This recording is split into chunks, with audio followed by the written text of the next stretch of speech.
Setiap perusahaan yang ada di Indonesia harus ada izinnya. Nggak mungkin ya kalau nggak ada izinnya bisa bertahan lebih dari 1 tahun. Apalagi PT BES udah ada dari tahun 2018 awal sampai sekarang 2022. Andai sebuah PT tanpa izin berdiri 1 tahun aja, tahun kedua udah pasti ditutup. Nggak usah nunggu setahun, hitungan bulan lu kalau ada yang laporin langsung ditutup. Nah, PT BES ini bisa berdiri dari 2018 sampai 2022 karena ada izinnya. Yang pertama, PT BES udah punya SIUPL, Surat Izin Usaha Penjualan Langsung. Jadi PT BES ini ada di bawah Kementerian Perdagangan. Ya, PT BES ini bukan investasi. Kalau investasi harusnya ada izin dari OJK. Ya, kalau perusahaan berdiri lalu dia belum ada izin, lalu dia memutarkan uang, nanti ada OJK masuk biasanya kan, seperti itu. Kalau nggak ada izin ditutup. PT BES ini masih ada sampai sekarang berarti aman. PT BES karena PT BES bukan ada di dunia investasi sehingga nggak ada hubungannya dengan OJK. PT BES ini adanya di bawah Kementerian Perdagangan karena basisnya PT BES ada di network marketing, penjualan produk secara berjenjang.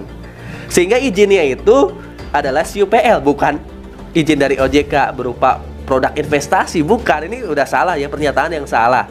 Network marketing itu ya perusahaan yang memasarkan produk secara berjenjang, teman-teman. Ada produknya, sehingga PT BES benar-benar ada di bawah Kementerian Perdagangan ya. Kita punya izin yang namanya SIUPL ya, SIUPL dan atau SIUP KBRI 47999, di mana setiap perusahaan di bidang network marketing harus punya SIUPL kalau pengen berdiri di Indonesia dan menjalankan bisnisnya di Indonesia kayak gitu.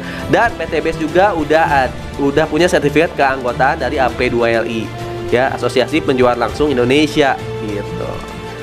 Setelahnya PT BES juga punya izin dari DSN MUI ya, di DSN MUI, sehingga PT BES tergolong dalam perusahaan PLBS, penjualan langsung berjenjang syariah. Nah, oke, saya kasih ilustrasinya ya. Kalaupun mau dibandingkan, sebenarnya PT BES ini sebagai perusahaan network marketing atau penjualan secara langsung ya berjenjang, itu dibandingkan dengan perusahaan-perusahaan yang penjualan produknya dengan sistem distribusi tidak langsung atau sistem distribusi normal, di mana biasanya ada alur distribusi yang panjang. Contohnya teman-teman pernah nyobain minum ini nggak sih? Ada brandnya ya, air mineral lah pokoknya, air mineral. Anda nggak mungkin bisa langsung beli ke pabriknya kan, bener nggak? Dan Anda nggak mungkin bisa langsung beli ke distributornya. Biasanya saya kalau beli botol air mineral ini atau air mineral pasti belinya ke warung dulu gitu ya. Ke toko kan jauh ya, ke grosir kan agak jauh, pasti beli yang terdekat. Tapi berapa harga di warung air mineral ini gitu ya? Biasanya di warung udah menyentuh harga seminimal-minimalnya 3.000 atau rata-rata di angka 5.000. Apakah beli di pabrik harganya 5.000? Apakah pabrik menjual harga 5.000? Enggak.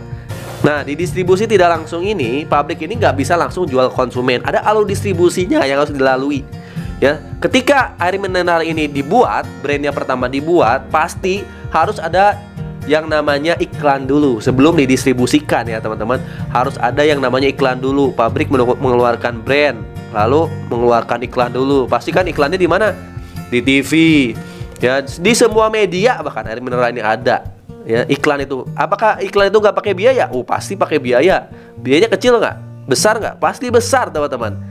Coba aja teman-teman ngiklan di koran, berapa biayanya? Apalagi teman-teman mau ngiklan di TV, dan di TV-nya setiap hari berapa tuh biaya yang dikeluarkan oleh pabrik ya untuk menciptakan suatu produk. Maka nanti kalau sudah produknya jadi, keluar biaya iklan, nanti keluarlah harga pokoknya. Misalnya saya yakin di pabrik harganya nggak 5.000, nggak 3.000, pasti harganya di bawah 1.000.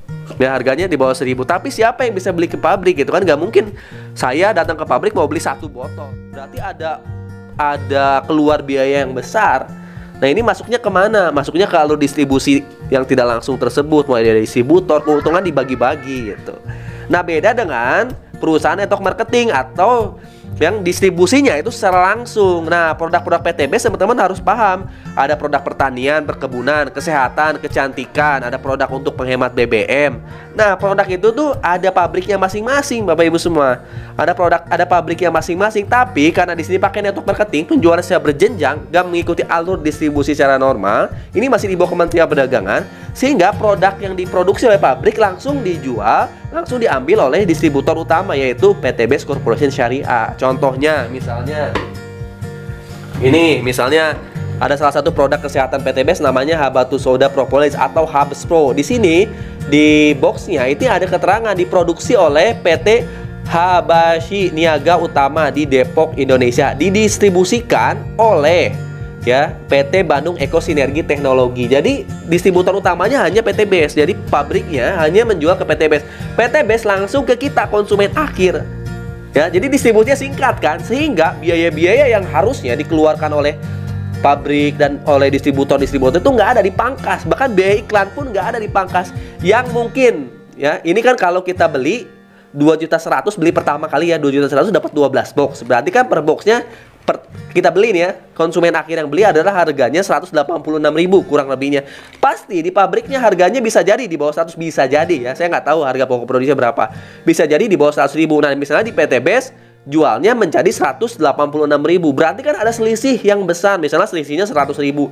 Nah, keuntungan itulah nanti yang dibayarkan ke mitra-mitranya. Keuntungan itu nanti dibagi-bagi untuk operasional perusahaan.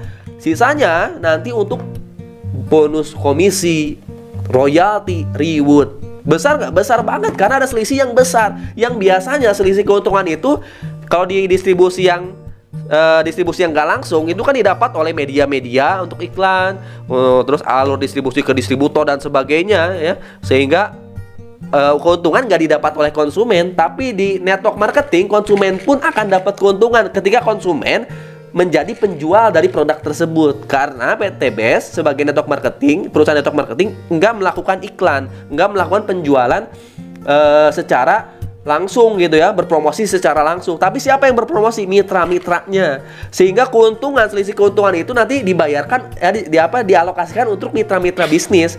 Maka pengguna produk-produk PTBS itu bisa sekaligus menjadi mitra bisnis. Ketika Anda bisa menjadi mitra bisnis dan berhasil menjual produk-produk PTBS sesuai target perusahaan, Anda akan mendapatkan reward-reward. Dari mana reward-rewardnya kan? Dari selisih produk tadi yang mungkin di pabriknya harganya 100.000 misalnya ya, lalu dijual sama perusahaan 186.000.